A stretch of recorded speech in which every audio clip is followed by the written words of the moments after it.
నేను ఎక్కడికి వెళ్ళినా, ఏ రాష్ట్రానికి వెళ్ళినా, నేను ఏ దేశానికి వెళ్ళినా, ఎందుకు ఆంధ్ర రాష్ట్రంలో పెట్టుబడి పెట్టాలని నన్ను అడిగినప్పుడు 3 రీజన్స్ అంట.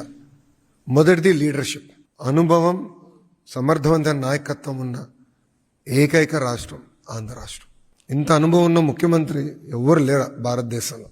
ఏ ముఖ్యమంత్రికి ఇంత అనుభవం లేదు.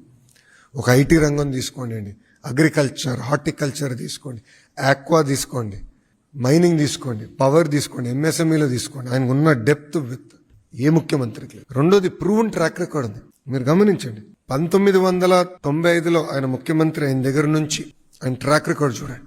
ఐఎస్బి, ఆనాడు సత్యం, దాని తర్వాత Microsoft, all marquee investments, Kia Motors, all marquee investments అన్ని ఆయన నాయకత్వంలో వచ్చింది. లీడర్షిప్ కి విజన్ అనేది చాలా చాలా అవసరం. గతంలో హైదరాబాద్ లో శంషాబాద్ ఎయిర్పోర్ట్ కి 5,000 ఎకరాలు కావాలంటే చాలా మంది ఎగతాలు చేశారు. Look at Shamshabad airport. సుమారుగా 12% ఆఫ్ తెలంగాణ జీడిపి ఒక శంషాబాద్ ఎయిర్పోర్ట్ నుంచి వస్తుందండి. 12%, 1 ఎయిర్పోర్ట్. సో విజన్ ఉన్న నాయకత్వం ఒక ఆంధ్ర రాష్ట్రానికి సొంతం. రెండోది డబుల్ ఇంజిన్ బుల్లెట్ ట్రైన్ సర్కార్. భారతదేశంలో ఏ రాష్ట్రానికి ఈ అవకాశం లేదు, మనకే ఉంది.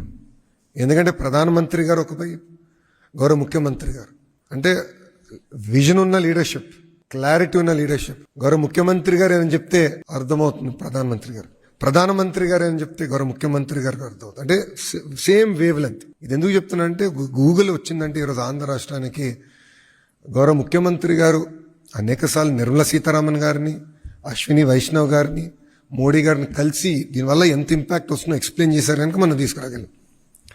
ఆస్లర్ మిత్తల్ మనకు వచ్చిందంటే ఒక స్లర్రీ పైప్ లైన్ అండి. ఎన్ఎండిసి నుంచి ఒక స్లర్రీ పైప్ లైన్.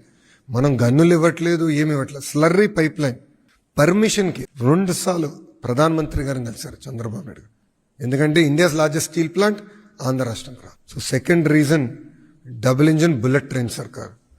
మూడోది స్పీడ్ ఆఫ్ డూయింగ్ బిజినెస్.